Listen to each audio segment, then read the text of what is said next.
उत्तराखण्डस्य मुख्यमन्त्रिणा तीरथसिंहरावतेन प्रदत्तं त्यागपत्रं।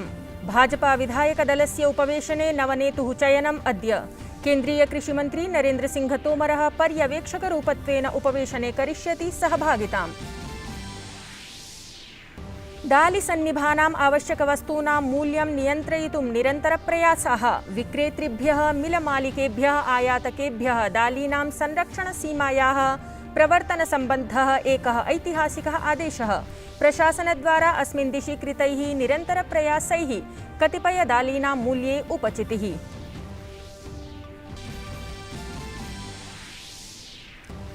आर्थिकस्तरे देशाय सुखावहा सूचना।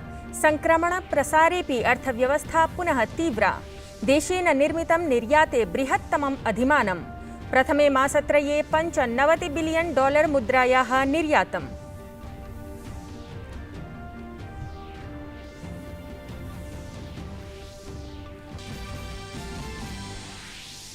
जुलाई 19 दिनाङ्कतः संसदः प्रावृट् सत्रारम्भः। आगामि सत्रे नैके महत्वपूर्णविधेयकानि नैकानि प्रस्तोष्यन्ते इति सम्भावना। 20 दिनात्मकं कार्यावसानं 13 दिनाङ्के। देशे कोरोना विषाणोः दैनिकसंक्रमणसंख्या अनुदिनं क्षीयते। कोरोना संक्रमणं विरुध्य प्रवर्तिते टीकाकरणाभियाने भारतं तीव्रगत्या अग्रे वर्धते। राष्ट्रव्यापी टीकाकरणाभियानस्य अन्तर्गतं देशे अधुना पर्यन्तं 1,40,00,034 कोटितोप्यधिकानि कोरोनारोगं विरुध्य सूच्यौषधमात्राः दत्ताः। स्पेन् इटलीति देशौ यूरो कप निर्णायकचक्रे। प्रथमे उपान्त्यचक्रे स्पेन् वृन्देन स्विट्जरलैण्डदलं पेनल्टी शूटआउट स्पर्धायां पराजितम्। इटली वृन्देन रोमाञ्चकस्पर्धायां बेल्जियं दलं पराभूतम्। अपि च भारतस्य सानिया मिर्जा रोहन बोपन्नायाः युगलं विम्बल्डन् क्रीडायाः मिश्रितयुगलस्य द्वितीये चरणे स्थानम् अधिगतम्। सानिया बोपन्ना युगलेन अंकिता रैना रामकुमार रामनाथनं भारतीयं युगलं पराजितम्। पुरुष एकलद्वन्द्वे नोवाक जोकोविच चतुर्थे चरणे प्रविष्टः। एंडी मर्रे पराजित्य प्रतियोगितायाः बहिः। अभिवादये, अहमस्मि लता। अत्र भवतां भवतीनां च स्वागतं डीडी न्यूज़ वार्ता प्रसारणे। अस्मिन् अथ वार्ताः। उत्तराखण्डस्य मुख्यमन्त्री तीरथसिंहरावतः ह्यः रात्रौ देहरादूने राज्यपाल बेबी रानी मौर्याय स्वत्यागपत्रं दत्तवान्। राजभवनं प्राप्य स्वत्यागपत्रं समर्पणान्ते रावतः उक्तवान् यत् तत् त्यागपत्रदानस्य मुख्यकारणं संवैधानिकं सङ्कटम् आसीत्। तत्रैव विधायकदलस्य नवं नेतारं चयनाय भाजपा-विधायकदलस्य अद्य उपवेशनमस्ति। केन्द्रीयमन्त्री नरेन्द्रसिंहतोमरः प्रेक्षकः रूपेण इह भविष्यति। सर्वकारेण द्विदलसदृशावश्यकवस्तूनां मूल्यं नियन्त्रयितुं निरन्तरप्रयासेषु एकः ऐतिहासिकः आदेशः प्रवर्तितः, यस्मिन् विक्रेतृभिः यन्त्रस्वस्वामिभिः आयातकैः द्विदलभण्डारणसीमा सुनिश्चिता। शुक्रवासरात् निर्दिष्टखाद्यपदार्थ संशोधन आदेशस्य अनुसारं राज्येभ्यः केन्द्रशासितप्रदेशेभ्यश्च मुद्गं विहाय अन्यानि द्विदलानि अक्टूबर मासान्तं स्थापनसीमा निर्धारिता। कोविड महामारी काले सत्यपि अर्थव्यवस्था पुनर्वर्धनाय यतते। देशे निर्यातेन अधुना पर्यन्तस्य सर्वेभ्यः बृहत् कीर्तिमानं स्थापितम्। वर्तमान वित्तवर्षस्य प्रथमसत्रे मासिके त्रये $95 बिलियन् इत्यस्य निर्यातः अभवत्। अतः प्राक् कस्मिंश्चिदपि त्रैमासिके बृहत्तमकीर्तिमानं $90 बिलियन् इत्यस्य निर्यातम् आसीत्। तण्डुल तैलनिर्माणी समुद्रोत्पादकादिकं समेत्य विभिन्नक्षेत्राणां भद्रप्रदर्शनेन देशस्य निर्यातम् अस्मिन् जून त्रैमासिके $95 अरब सञ्जातम्। वाणिज्यमन्त्री पीयूषगोयलः प्राह यत् नैकसमस्यान्ते अपि सेवा क्षेत्रप्रदर्शनमपि भद्रं स्थितम्। पहले 3 महीने थे इस वर्ष के, अप्रैल मई जून, 2021, इन 3 महीनों में भारत ने अपने इतिहास का सबसे अधिक निर्यात एक्सपोर्ट अचीव किया है। मर्चेंडाइज एक्सपोर्ट्स, जो गुड्स एक्सपोर्ट होते हैं, उसमें फर्स्ट क्वार्टर में $95 बिलियन, $95 बिलियन का एक्सपोर्ट भारत ने अचीव किया है, जो लगभग 7 लाख करोड़ रुपए हो जाता है।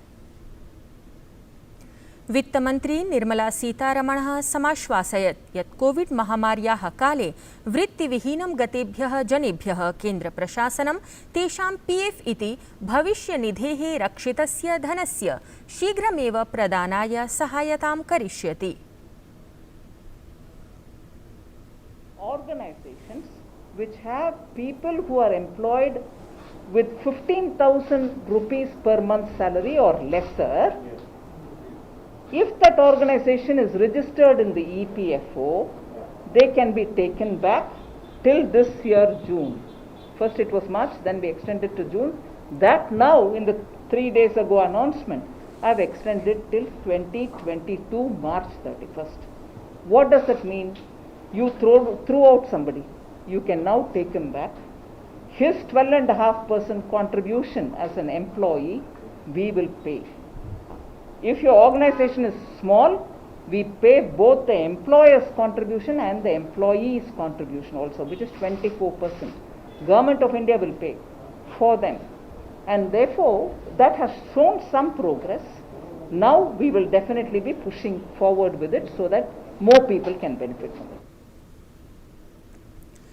उद्योगमन्त्री प्रकाश जावडेकरः राजधान्यां देहल्यां षट्तकनीकस्य नवीनीकरणस्य च संस्थात्राणि प्रवर्तितवान्। अस्य लक्ष्यं तकनीकेन नवीनीकरणेन च सम्बद्धान् हितधारकान् सार्धम् आनेतुम् अस्ति। अनेन माध्यमेन मेक इण्डिया अर्थात् भारतनिर्माणाय अथ च आत्मनिर्भरभारताभियानाय अपि अतोपि अधिका शक्तिः मिलितुं शक्ष्यति।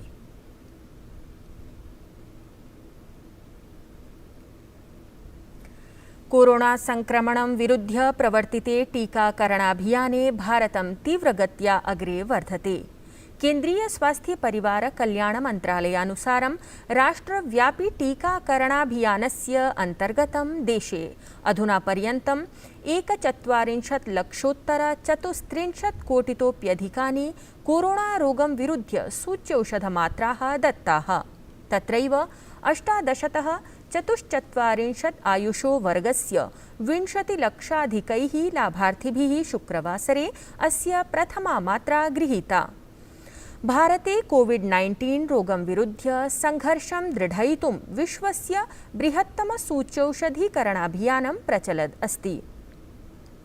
यस्य अभियानस्य 68,100 दिनस्य सायं 7:00 88,000 लक्षाधिकानि सूच्यौषधानि प्रयुक्तानि। तत्रैव 18तः 44 आयुषो वर्गस्य सूच्यौषधीकरणाभियाने अपि तीव्रता आगता। एतद्वर्षीयायुवर्गाय अधुना पर्यन्तं 85 लक्षोत्तर 9 कोटितोऽपि अधिका सूच्यौषधस्य मात्राः दत्ताः। देशे कोरोना विषाणोः दैनिक संक्रमण संख्या अनुदिनं क्षीयते। स्वास्थ्य परिवार कल्याण मन्त्रालयस्य अनुसारं विगत 24 होरासु भारते 17,640 नवीनाः संक्रान्ताः प्राप्ताः। देशे सक्रिय संख्या अपि संक्षय्य इदानीं 37,600,900 लक्षम् आगता। तत्रैव विगत 24 होरासु 84,359 संक्रमण संक्रान्ताः स्वस्थाः अभवन्। विगतानुदिनं 50तमे दिने दैनिकानां नवीनानां संक्रान्तानां तुलनायां दैनिक स्वास्थ्यमितिः अधिका अस्ति, या इदानीं संवर्ध्य 97% अपि अधिका अभवत्। दैनिक संक्रमणमितिः 48.2% अस्ति, या 25तमे दिने 5% अल्पमेव वर्तते।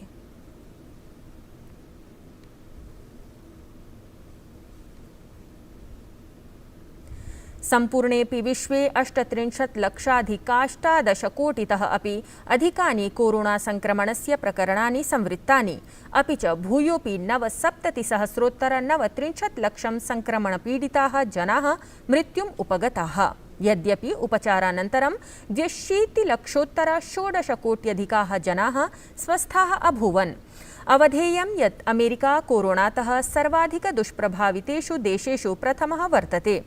अमेरिकायां संक्रमणेन पीडितानां कुलसंख्या 45,00,000-त्रिकोटितः अपि अधिका अस्ति। तत्र 20,000,000-6,00,000 संक्रमणपीडिताः कालकवलिताः जाताः। तत्रैव ब्राजीलदेशेऽपि 86,00,000-कोटितः अपि अधिकानि संक्रमणस्य प्रकरणानि समक्षम् आयातानि। जगतः मात्रमेकस्य सुधर्मा इति संस्कृतदैनिकसमाचारपत्रस्य सम्पादकः के.वी. सम्पत्कुमारः मैसूरे निधनम् उपगतः। 64-वर्षीयः सम्पत्कुमारः विगते वर्षे पद्मश्रीसम्मानेन सम्मानितः आसीत्। प्रधानमन्त्रिणा नरेन्द्रमोदिना तन्निधनम् अनुशोचितम्। प्रथमं तावत् प्रधानमन्त्रिणा संस्कृते श्रद्धाञ्जलिपत्रं लिखित्वा तत्परिवारं प्रति शोकसंवेदना प्रकटिता।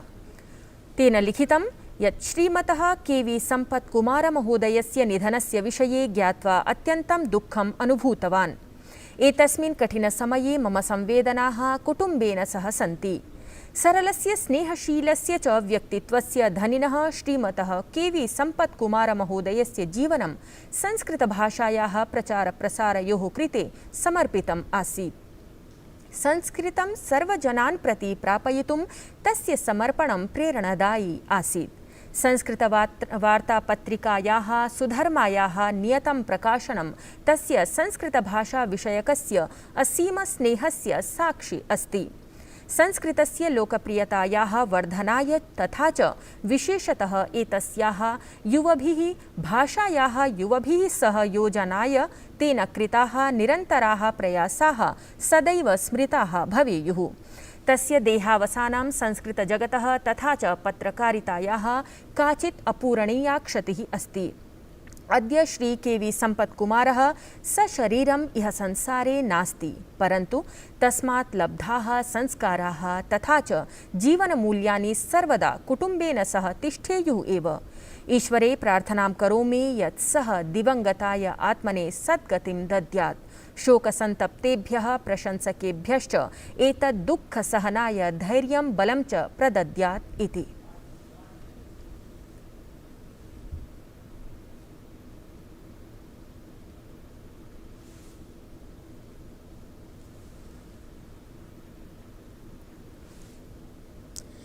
संस्कृतजगत्सम्बद्धैः वार्तावली कार्यक्रमस्य एतस्य प्रसारणम् अद्य सायं 6 वादने प्रसारयिष्यते। दर्शकाः कार्यक्रमस्य श्रवणं दर्शनं च कर्तुं शक्ष्यन्ति। सत्यधर्मयोः योग ऐसा शास्त्र है जो कहता है इंसान को जीवन में कुछ लक्ष्य होना चाहिए, कुछ पर्पस होना चाहिए। हम जो भी काम करते हैं वो क्यों कर रहे हैं ये सोच कर करें। रोते हुए आते हैं सब, हंसता हुआ जो जाएगा।